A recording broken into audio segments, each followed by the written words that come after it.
this week's edition of the 941 Sports Zone. I'm John Massoni here at Venice High School, the Wellness Center, aka the weight room, for a lot of what goes on here at Venice High School athletics with training. Weights have become a major part of every sport these days, and so I wanted to give you guys an opportunity to kind of see where it all starts and where everything sort of emanates from as far as championships and superior athletes that come out of Venice High School.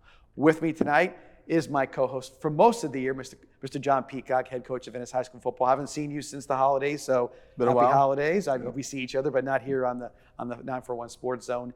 And of course, we have a guest here as usual, Mr. Chris Clemente from Truly Nolen, one of our sponsors, the sponsor of our What's Bugging Me segment, which has become a very popular part of what we do. Everybody who comes on the show, we always tell them to have something, what's bugging them. And some of them are always like, nothing's bothering me. And then before the show is over, everything's bothering them. So they go into that quite a bit. So we appreciate you being here. And while we're talking to you, Chris, we just want to give you an opportunity working for Truly Nolen. Some people may not even know what it is and what we're talking about. Give us a little background about what you do and Truly Nolen. Sure. Well, I'm the branch manager of the local Venice office here in Venice, Nokomis, Osprey. We're one of the largest family-owned pest control companies on the planet, which is a good deal. We have an international division. We're a family-owned company, but with a corporate sort of backing, so there's something there for support. Obviously, we do pest control. You know that. We do rodents. We do insulation. We do lawn services. We do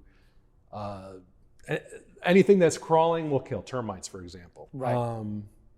We right now, I can say in Venice, for example, like our biggest thing right now is rodents. Mm-hmm. They're going crazy. Like they're really, really going crazy because of the cold weather. Right. So they're looking for somewhere to go, and unfortunately, your attic, under your crawl space, if you're in a manufactured home, your dryer vents. So yeah, they're. How do they get in the attics? I want to know that. Well, I mean, if you think about, if you ever think about a rat, all they need is a hole about that big. Mm-hmm. So think about your house. How many holes could you find that are about that big? Normal places they get up, like your AC chute. If you have one of those, or horribly, sometimes they can come up through pipes. Right. Yeah. Yeah. If you're on a sewer system, for example, I had a situation today where that happened. So what we do is for rodents, we offer a comprehensive program where we're going to close up those entry points for you. We will do a smoke test of your plumbing system.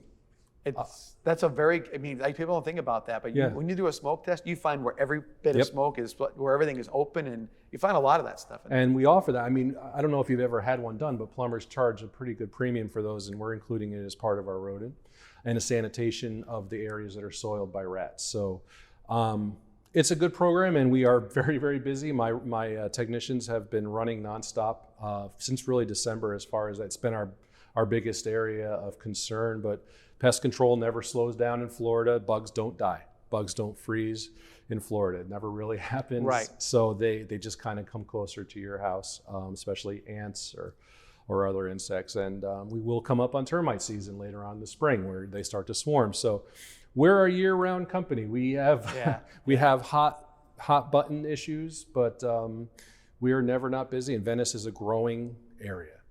And especially South Venice, down towards Northport, it's never stopping. So we're busy, but we're here. We have availability to help you with pretty much anything you need as far as something that's bugging you. Yeah, you live on the water, so you might see big rats. Yeah. Yes. Big rats. So those are probably Norway rats. Yeah. Yeah, and they like especially anywhere the rock water habitats they can live in. They definitely go for that for sure. Yep. I work in communities where the people are gone for 8-9 months a year. What you guys do is invaluable to them because that has to be taken care of. And the house is closed up and stationary.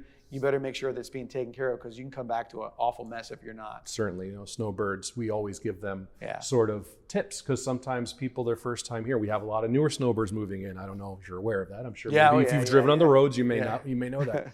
And we tell them, look, you can't let your toilet dry out. Mm-hmm. That's a big one because it's not just rodents. You could be dealing with cockroaches as well. Right. I've seen it happen in multi-million-dollar homes where they come up out of the toilet. So we do give people those kind of tips, and absolutely protecting the home in the summertime, even though you're not there. I mean, that's when the bugs are the most everything is just going nuts at that time. So No doubt. So yeah, it's we have been in Venice now for 5 years, at least my office, and we've been very busy and happy to be. Yeah, no doubt. Venice is a growing community. We know. Look at the size of the school we have here. For what's a very small town or a little small town south of Sarasota, everything has grown quite a bit. They found their little paradise here in Venice, and they're moving down. Rightfully so. Why would you not? It's a great place to live. So with that, we'll talk a little sports now. So Chris, I talked to you the other day. Yep. I will let you know that I'm a Jets fan, but Chris is a Giants fan. Equally not doing as well this year, and we have to suffer through that stuff. But obviously, you grew up with the Giants, and as I did with the Jets. Moving to Florida, sometimes I think we talked about how some of my affiliations to the teams I grew up with, I've lost those. Still a Jets fan. You're still a Giants fan. Yeah. Do you still keep up with all the other teams, or are you just? Yeah, well, I told you the other day I'm a Knicks fan. I've been a Knicks fan. That's when you know you're a real fan. I mean, if you're a New York Knicks fan, then you and you've been a Knicks fan as long as I have. I mean, you're used to suffering. They've had some tough times this year. It's looking a lot brighter, so I'm happy about that. Yankees, I've kind of not really followed as much lately. I've kind of fallen out of baseball. I still follow the teams. I certainly will, watch Giants games when I get a chance to. And my son is, unfortunately, I don't know why, he's decided to be a Giants fan. And I'm like, we are due for a Super Bowl every decade. So we still have about 6 years left of this one. So I'm guessing we might be able to see another one soon, hopefully. It was hard for me I don't understand people who just shift allegiances. My dad says, why don't you be a Bucks fan? And I'm like, I don't think so. And nowadays, accessibility to whatever team you want to watch, you never maintain it. You don't lose them because you don't read about it or you can't look into it. True. So it makes it a whole lot different, especially nowadays with, again, every bit of accessibility to NFL Network, to Red Zone, to pay-per-view, you name it. My wife is a Dolphins fan, so I do secondarily root for them because they're in the AFC. So. We got John. Anytime Dolphins comes up, he wears the Dolphins hat the entire football season. Yeah, and Francis over there. It was a heartbreaking end for them, but I really enjoy their head coach, and I think they have a really interesting guy, really good program going on over there. And I mean, if you watched Hard Knocks, which I did this year, it was pretty cool. Yeah, and John, he's also a Premier League. Yes. Which is going to be in my What's Bugging Me, if you want to ask me what's bugging me. We're going to get you on that one. But the reason I even bring it up is, soccer is very strategic. Obviously, we talked a little about how you kind of get into the strategies of it all. So it gives me a kind of a weird bridge to this. But we are coming out of, which was BR yesterday, filming here on a Monday night, the AFC and NFC Championship, where you had two games that were very interesting from the outcome, not just because of the teams that won, but how they won the games. I'm going to ask you first, and I'm going to go to you for something second. So yesterday, you had some coaching decisions, some schemes that really made a difference in these games. It had a lot to do with it. First question is, Dan Campbell, I know you're going 4 and a 4th down guy. Would you have done something different in the game yesterday? Absolutely.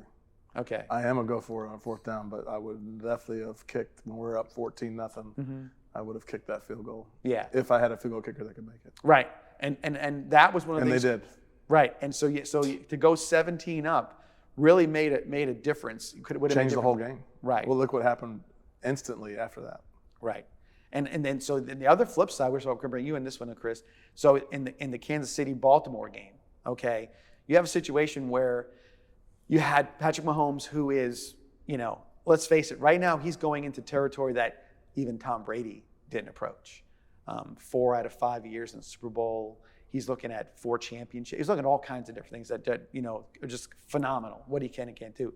But he went into a game yesterday that really, it meant for him to be conservative in some ways, managing the game a little bit different than he would before. He wasn't gunslinging like everybody kind of projects him to be a gunslinger in most of these games, and did a fantastic job of doing that. And I think that he kind of kept Baltimore at bay. At some point he was 12 of 12, or yeah, but it was 10-yard passes. Yeah. It wasn't crazy. And I'll ask you this: so strategically, you're going to try to slow down Baltimore, keep Lamar Jackson in the pocket, make him be a pocket passer. And so I think that worked strategically for them. Would you Keep say? them off the field. I think you look at their games, and typically they've been wearing other teams down. Yeah. So keep them off the field. Absolutely. Yeah. Going to Premier or going to soccer in general. Okay. Where you see some of the games, the bigger games. Sure. In World Cup in particular. Oh yeah. Where one goal and then everybody goes back or whatever. So you know what I'm saying? They get very defensive. They say, well, we're up one. They're going to park the bus. one. Right. So you see that. Do you see that being sort of what you saw yesterday in some way? Could you relate to that kind of strategy in that Baltimore? Definitely. Chiefs I mean, game? the thing is like my team is Liverpool. Okay, they don't park the bus. Okay. They don't do that. Jurgen Klopp does not. He's when he came to Liverpool in 2015, it was heavy metal football. We do not play chess. We are going to score goals. So my team doesn't do that. I've seen lots of teams do it. Yeah, I definitely there was some conservation going on there for sure. I agree with you. Yeah, and like I said, and you look at it, you said, in some ways it did work. You could see there was a heavy frustration level with Baltimore. I mean, I think even that last pass that Lamar Jackson threw into coverage, there were three guys. What he saw, I don't know. But that can be when you're pressing and you feel like you got to make a play, even though you're only down 7 at that point. That strategy thing sort of got led to them. I think the fumble really hurt them on the goal line. That was rough. That was a huge momentum changer right there. Great. Another question for you at this point. So Zay Flowers making a play. I mean, obviously he's being athletic. He's doing whatever, but he didn't need to reach that ball out. His whole body was going to cross that goal line in that play. You felt bad for him. You could see he was.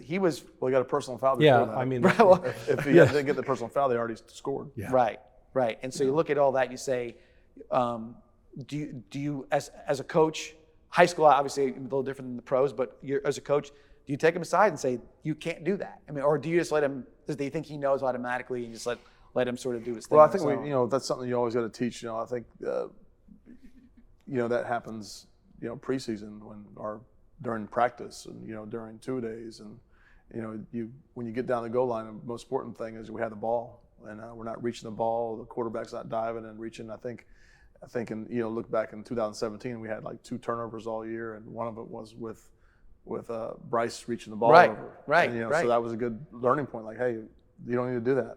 We're going to score eventually. Just make sure we have the ball at the end of the play. Right, no doubt about it. So again, you looked at those different things, and again, you talked about the 49ers and the Lions game. Another thing that was sort of interesting at the end of it was real when Dan Campbell was after the game, and he said how hard it's going to be to get back to this, and how much harder we have to work because now we're the team with the target on our back. Do you say that then?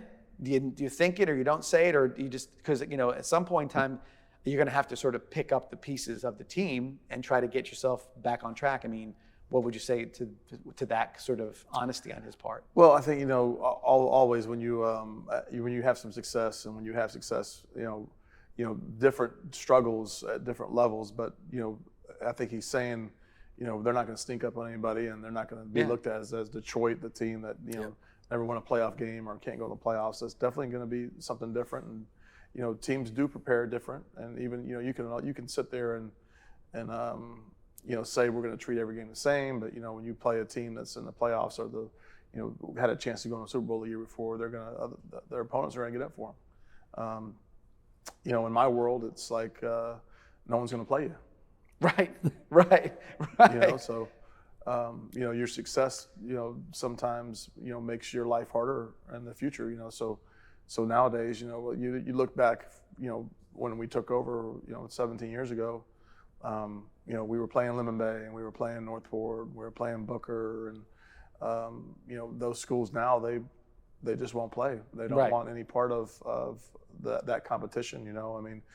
People do say they want to play. Like we had a coach from Booker get in here and say he was going to play. But when time to put the pen to paper, they're not willing to line up against you. Right, and because then again, do they look at it and say, hey, this is where they don't see the advantages to it.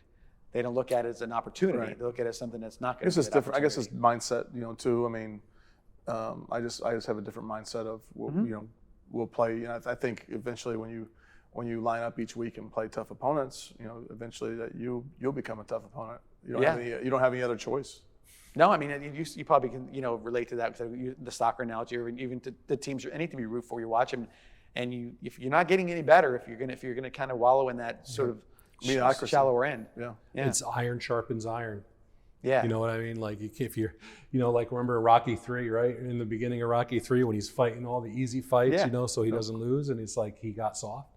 And he had to fight. He had to get beat by clubber line. I know this is fake sports, but I mean no, but it's the truth. It's a good. I thought that was it's a really true lesson. It's like you got to really challenge yourself to get better, or and people, and especially when it's in kind of athletics, you can't get complacent for sure. And we just saw the end of college football season, and what's going to happen over the next few years in college football is you're going to see that. You're going to have to earn your way back up, almost like being relegated in some ways. But you're going to look at it and say, hey, your schedule means something. You can't go out there and put together a schedule that has nothing, no bite to it.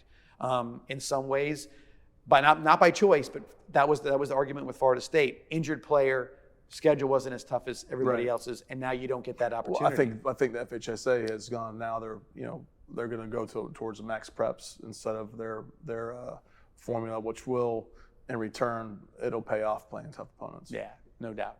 All right, with that, we'll take our first break of the night. Come back here at Venice High School in the Wellness Center and at Venice High School. We'll talk a little bit more about the NFL, upcoming Super Bowl, and what to expect, or hopefully expect. I do like the fact that we have a week off in between. They've always bounced that back and forth, but I think gives a game a little more build up, and I think a little more chance to perhaps you get the best of both teams with a week break.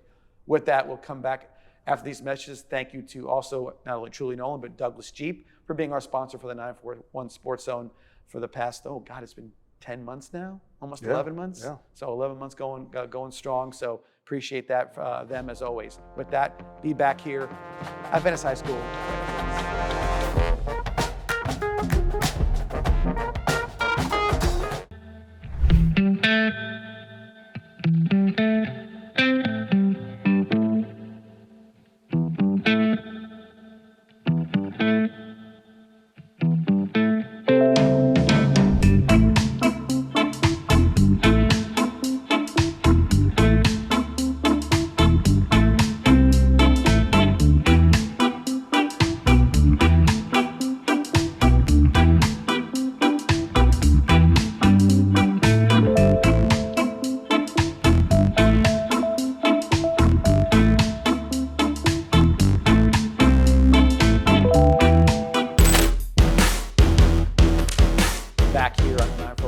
Zone from Venice High School, the Wellness Center, aka the weight room here at Venice High School. And guys, actually, Coach, you just brought it up a little while ago. I wanted to talk about that as well.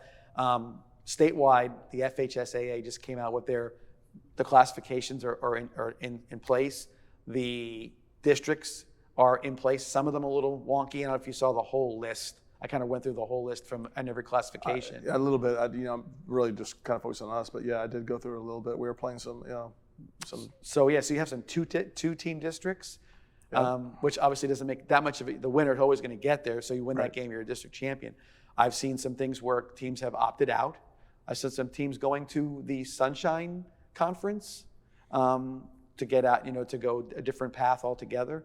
So you're seeing something where we had talked about this maybe a while ago on the coaches show, where we said, when is there an alternative when the FHSAA doesn't really want to, people are getting frustrated with them?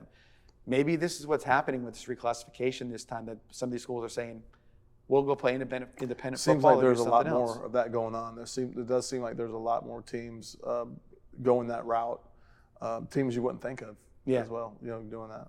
Yeah, and like I said, some local teams. I know Northport went independent again. Yeah. And I think there was one other one, I can't quite remember, but they went independent as well. I know that gives them a chance to kind of set their own schedule, so to speak, because you're really not in the district. You're not kind of confined to that. But I mean, at some point in time, it's got to be tough it's hard enough to get games as it is, in some cases with travel issues or whatever. But if you're trying to find a cobbled together a schedule that's, I guess, to your liking, and I want to say it's like easier schedule, but you're not going to go out and face everybody like you should be facing. Well, I think with us, we don't want to be traveling to Miami every week, and right.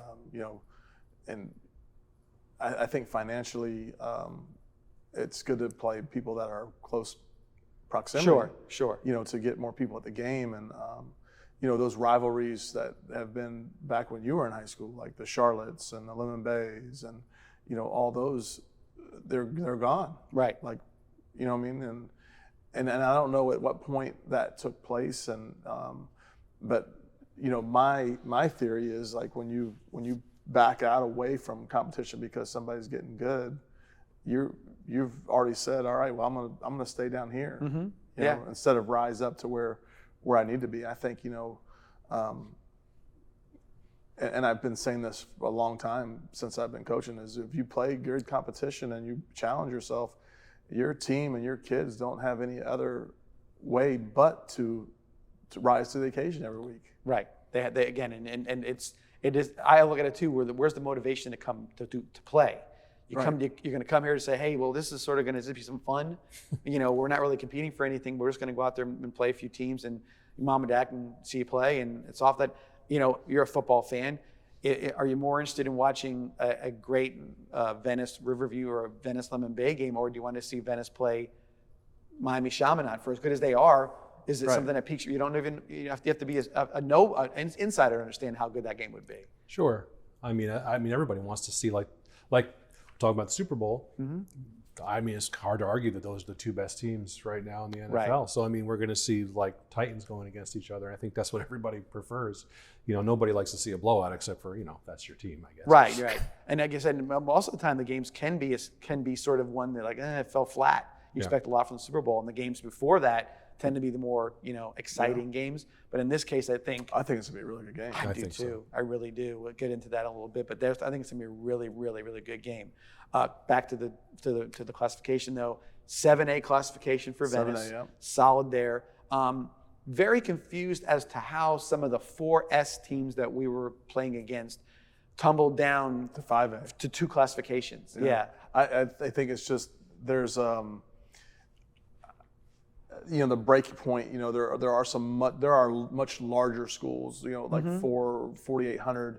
But they're few and far between. Right. So they basically took, they split it up evenly as far as classes go. And I think there's a bunch of schools like in the 2,000 to 2,500 range. Like, I mean, a tremendous amount of schools.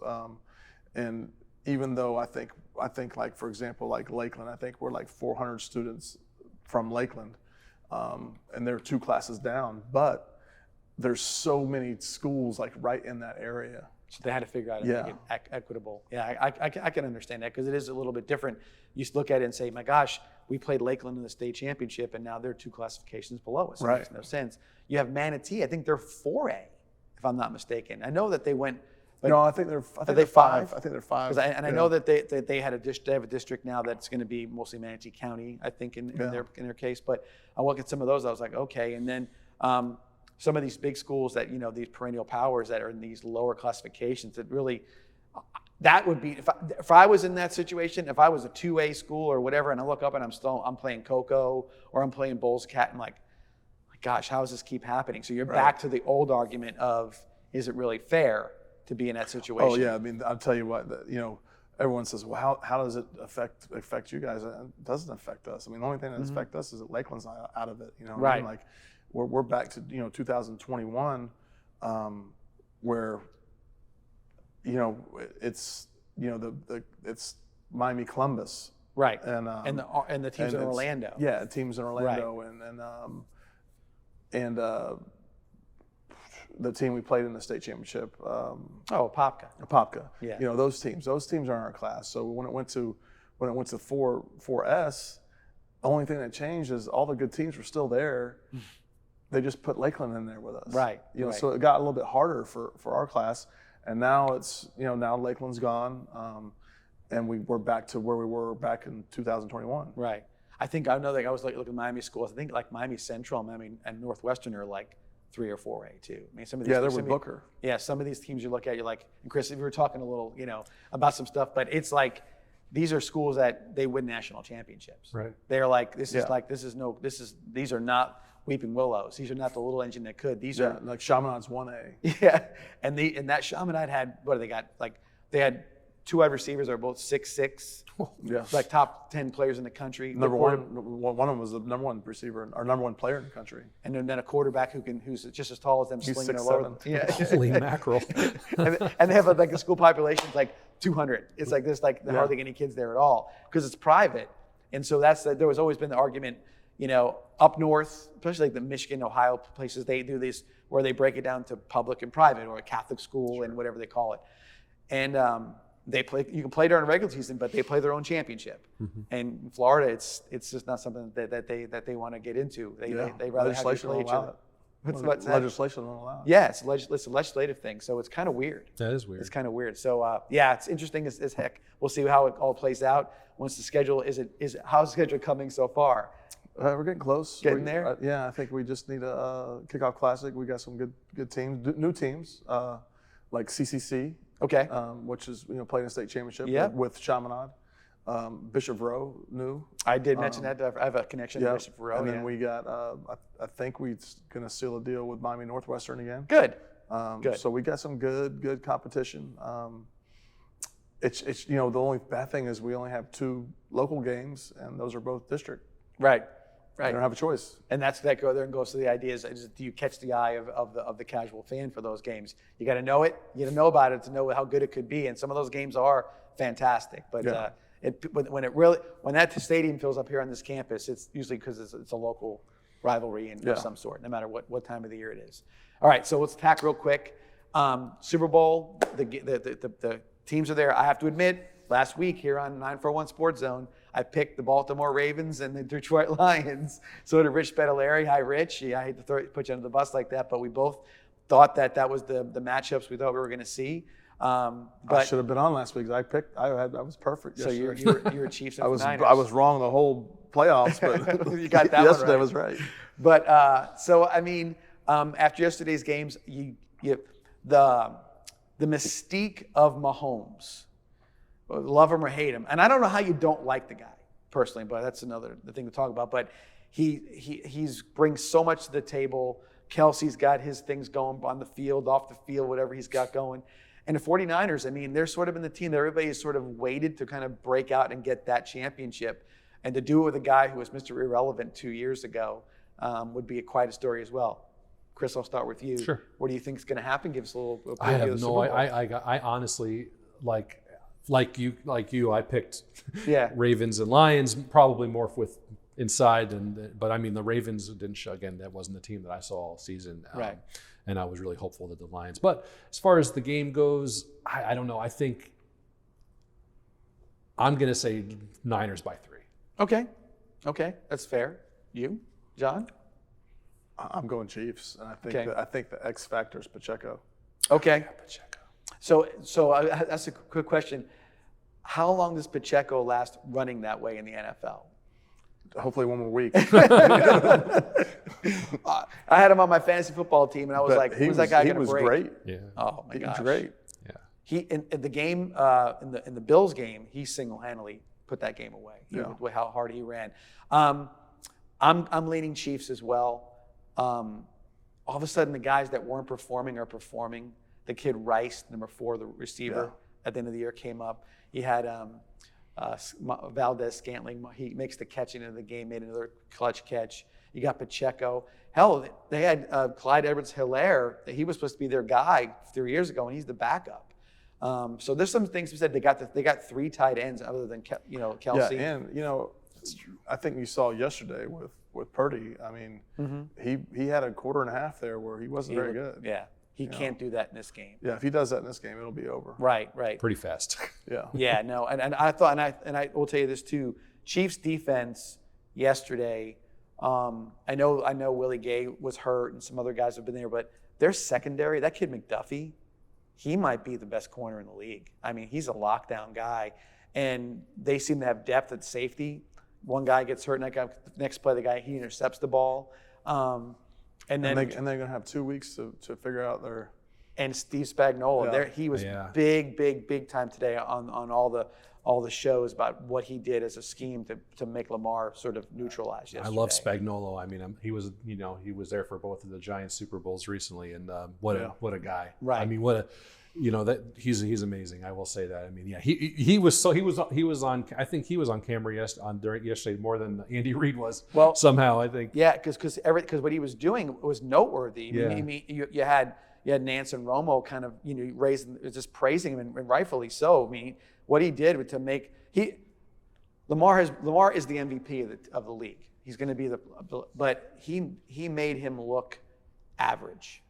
He made him look average. And and a team in Baltimore that plays with physicality and intimidation, they were not, because that defense sort of humbled that offense somewhat. The best running team in the league neutralized. I mean, and there was a point in time I saw a stat pop up on the screen and it was like, oh, guess what? The Ravens have like 30 yards rushing and the Chiefs have 130 yards rushing. It was totally flipped. Yep. And the defense had so much to do with that. And they were like, really 150 a game or something, the Ravens. Absolutely. But don't forget that running game. There's no guy pop off the page running back on the Ravens. There's not. No. Gus Edwards is a big guy, but what he is, the running game runs through Lamar.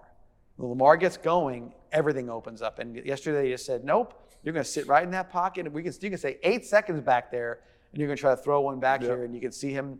He was, and a little bit of that was they talked about Todd Monken, who was the new OC this year, trying to get Lamar to throw more than run as much. And you could see like he was hesitant to make a move and make a play, especially at the end of the game. I'm figuring, hey, if you're Lamar, what do you got to lose, right? Just go for it. And he just never did. So interesting to see. So Chiefs, Niners, Chiefs. All right, we'll see if that's how it turns out. And like I said, great game. And can you imagine what Las Vegas is going to be like for the next maybe next 10 days after this? Oh, I know. Oh. I've been there for a Super Bowl. It's great. Yeah, could you imagine when they're actually playing there? Oh, that's right. Oh, it is going to be nuts. That's crazy.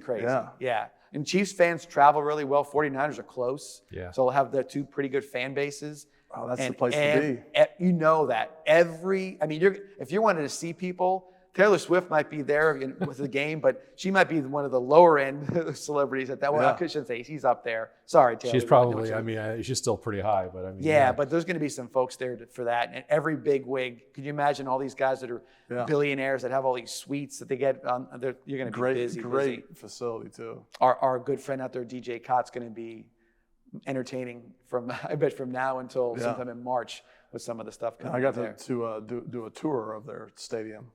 And it's nice. Awesome. Yeah. Yeah. It's weird. It's right behind, like it's right there. Yeah. You think it'd be outside the city? Nope. No. It is on the strip almost. Yeah. So That's awesome. I imagine everything's going to be shut down. You can probably just walk around. I wouldn't think you want to drive anywhere near that area. You don't want to drive there on a Tuesday. No. Yeah. You want to do that. When the Super Bowl comes to town, it's pretty nuts. Yeah. I mean, you think, and not Vegas needs more money, but what the heck, right? You come in there, they're going to just make gobs of money. I read somewhere that Super Bowl brings in $16 billion worth of gambling money. So it might double that this year with what could be going on. It ain't $16 billion of people winning. No. There'll be a lot more buildings being built. They're going to build that new baseball stadium for them like that probably up in a year. With all the money they're going to make this year. Oh so we'll see. With that, one last break, come back and do What's Bugging Me with the guy who brings us the What's Bugging Me segment from Truly Nolen, Chris. So we'll be back here right after this at the Wellness Center here at Venice High School. See you after this message.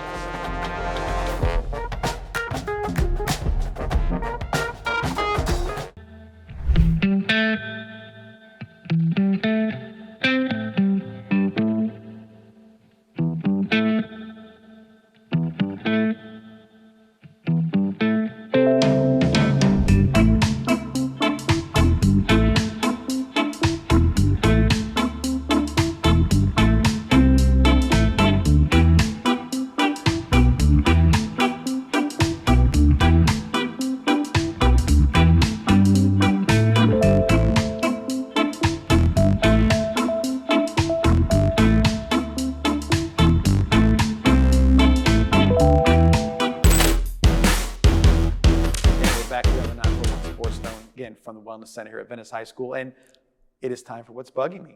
We did a prediction, so the predictions are out, so we're good to go there. But that segment is taken care of. So, What's Bugging Me, Chris?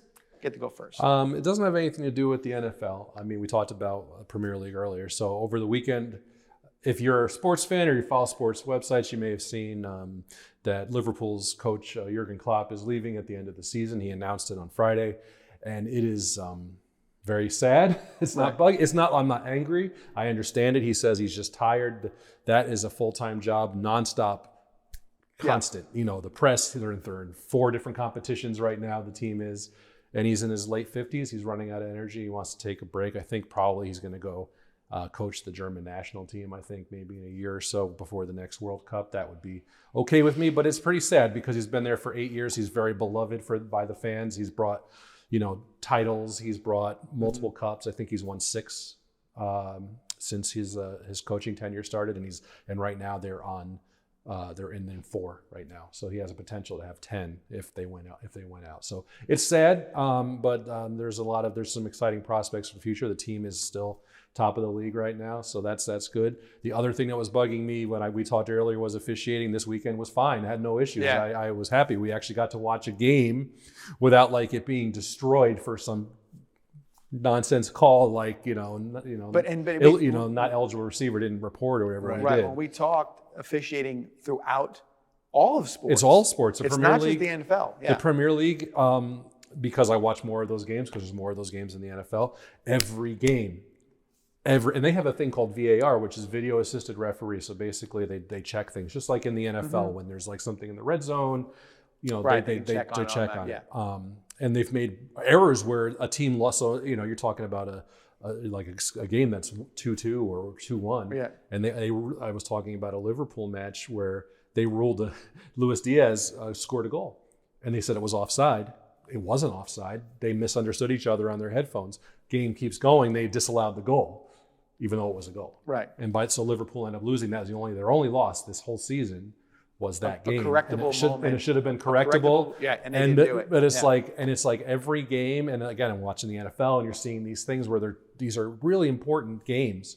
And then the Premier League, when you have points on the table, that's how you win. Right. So when you don't get 3 or you don't get 1 and you get nothing, that could really, at the end of the season, that'll come back. Right. So, and they come out with apologies. Oh, we messed up this call, or we messed up that call. We apologize, and it's like, well, what does that get you? It gets you nothing. And then I see the same thing in the NFL. Boy, the NBA, some games are almost unwatchable. I mean, it's like the whistle doesn't stop. They're so much a part of the game, and to become they're the third team. Well, we're talking about a reversible situation. FHSAA that we're talking about, not to pick on them too much, but it was a game. It was Coco versus St. Thomas Aquinas, and there was an obvious mistake, and then they doubled down on the next mistake, and it kept on getting worse and worse to the point that the team lost the game.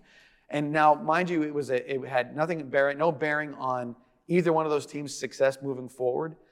They both won state championships, but the idea was that you look at the Coco could have cost Coco a national championship, or something that would of prestige. So that kind of thing. And when you have things in place where there's common sense situations happening, and you have referees on the field who refuse to sort of do the right thing, it becomes something that you have to wonder where the credibility lies with everything. When the people in charge will let it happen, it gets to be. Yeah, to me, I understand I wouldn't want that job. I mean, I did it in Little League, and I got hammered by parents. It can't not be a fun job. But I mean, when you make a mistake, we're all human. I make mistakes, you make mistakes. You own up to them, right? But in a high pressure situation like that, especially in that game in particular, it was baffling to me that they didn't just stop play. Right. Simple. Whether a minute's gone by or whatever, that was baffling to me, and it's been sort of a theme of the season. And of course, if you watch YouTube, you can see a million guys that have their own channels decrying refereeing in every sport and saying they're ruining the sport. But sometimes you do feel that way when you're like, are we playing two teams, when we play this match or a game, so I don't know how to fix it, obviously, but I mean, I think that there has to be some kind of equity when it comes to, these errors that cost, and there's a lot of money, involved in these. Well, that's the other part of teams. It. It's if that's a game that you've got money on, or whatever it may be. I mean, not that betting is the most important thing, but it's a big part of what sports what people watch sports for, and officiating becomes part of the game. Ooh, that's a bad sign. All right, so we kind of got a little intro So to what's you. bugging me, we kind of touched on it before, is yesterday I'm feeling two ways. I really felt like they should have kicked that field goal, went up 14-0, Right. and could have went, or not 14-0, but up by 14, could have went up 17. But at the same time, I feel really bad for him today. He's got to be beating himself up. Yeah. And but I just felt like that's been bugging me. Like, just kick the field goal, and all that other stuff doesn't take place, and they're playing in the Super Bowl. Yeah. My opinion. Yeah, no, like I said, I think there was going to come a point in time where if Detroit had gotten up enough, I think San Francisco was going to have a hard time getting that. Well, you saw what happened immediately after that took place. So Yeah. the momentum totally switched, and it just snowballed. And I just felt like if they would have kicked that field goal, it would have been a different outcome. Yeah. Another thing that's bugging me, Saban retiring. I got some Alabama gear if anybody wants it. I got a couple of quarter zips. I got the hoodies. I got some T-shirts. I guess I don't know. Maybe if we get somebody that's in the comments sends me the address, I'll mail them out to them. They're XXL, but some of them are tight fitting. So, but they're probably only been worn a couple times. If you're a big Alabama fan, let me know. I'll mail it to you. Yeah, and he's already become a pundit. He had something to say about the Michigan hire. The Sharon, I forget his last name, but Mitchell or whatever, Moore. So he said that was a impulse hire. That wasn't a good idea. I'm like, oh my gosh, he's going to turn into that guy now. Well, get off my lawn. Who else I feel bad for is the new Alabama coach. Yeah. Saban's got an office, and Yeah, that's you got when you have somebody looking out the window. He's at not you. the boss, but can you imagine going into work and he's like, "Oh my God, it's just it is. I mean, it's got to be spooky in some ways. Look, there he is. I don't think I'd take that job if I'm at Washington and just play the national championship. You're right there. You played for the national championship. I don't think I'd do it. I mean, I take it because I'm making $4,000. I take it. Saban can yell at me all day. I don't care. Hey, I got some plays for you. You got it. Yeah, if he could sit there and he could yell at me for 5 hours a day, and I would not care. No doubt. It wouldn't bother you at all. Call me names, whatever you want to do, whatever. Stick stuff in my back, whatever he's got to do. So, but what's bugging me is kind of obvious. I guess it would be, it's not Taylor Swift's fault, okay, that she's being put on TV all the time. And we were talking just off camera a little while ago about how much money that is being brought into the NFL with her presence being on TV, because now you're getting a whole new fan base. It could be 1 year a fan base. They could be Chiefs fans forever. I don't know what happens, but it is sort of invasive. It seems like it's a little bit weird. That this is how it's all happening, and I think that the networks in particular, now CBS has had the games because that's the conference that they do this all in, but it's just enough. I mean, hopefully that this doesn't turn into that. I don't watch Super Bowl pregame stuff because it's just hours and hours of just crap. She'll be on. Oh, she'll be an hour. Yeah. Oh, she'll be an hour. I guarantee it. Yeah. And so, and why? I mean, come on. I mean, it's. Listen, I think they really like each other. I think it's really like people are saying they're doing it for publicity. They brought in you said $300 million more? Well, that's why. Well, that's the thing. She might have 2 hours. And now the thing is, it might be this. While they're making $300 million, I got to think somebody in her camp saying like, what do we get for this? Nothing. You get a box seat. You get to see your boy play football. You get your face on TV every time he does anything. Yeah. So it is a little. So it's become a little annoying. It'll come back to her. That money will come back. Oh, to her. heck yeah! Well, listen, she's on. They're saying, well, she'll Now be in I know who Taylor Swift is. Do you know I know she's going to her next concert's in Japan. She's going to be flying into the Super Bowl. I know who she is. I didn't know who she was before. There you go. I mean, Been if the around for thing a is, while. if the Chiefs lose, then if she writes that song about Kelsey, it's over. Oh, could you Because that's imagine what that? she does. When she breaks up We with should come up people, with she writes a song title about would him. be, He ain't the chief no more. Some song like that. That's to make a lot of money right there. You should be your manager. Do a I'll fake tell you breakup. what. Do a fake I'll tell you break. what.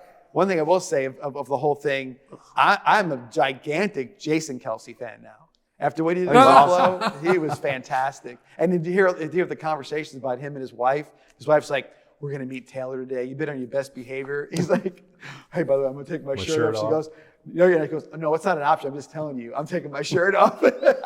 He wanted to go through it. He wanted to break a table, because in Buffalo, they jump through flaming tables. He went out to the tailgates to go jump through a table and didn't get a chance to do it. He was all upset. He wanted to go do that too. So has he announced if he's coming back yet? I think he's done. I think right now his podcast or their podcast is blown up. But I think he might be a guy you see on TV. Well, you need to watch they have a Kelsey. They have it's on Netflix, right? Yeah. Well, I think maybe HBO. Oh, maybe it is. I don't remember. It's on one of them. You got to watch it. All right. So he's into a lot of things. Yes. And he's like, I'm not really good at anything. And and then it's like, maybe it's a podcast. Maybe so they're all in this right before it started. So. And he's funny. Their podcast's not good as ours. But no. It's getting there. They could get there, right. They needed to be more, the locations need to be a little different, like wellness centers and car dealerships. They kind of just do like they're just on the camera together. Yeah. Like, different cities. So, but they are entertaining, and I think that in each of their own way, but Jason Kelsey's personality has really come to the surface in the last couple It's years, really hard for me to like a Philadelphia Eagle. But he's funny. I got to say, he won me over. I think Trey played with him. He did. Yeah, I should ask him about Jason Kelsey. I bet you'd have some stories to tell. So we'll see. All right, with that, thank you, Chris, for coming in. No problem. Coach Peacock, thanks for being here, back in the saddle after a long football season. I know that, so appreciate you being here as well. And thank you guys for watching, as always. We'll see you here next time on 941 Sports.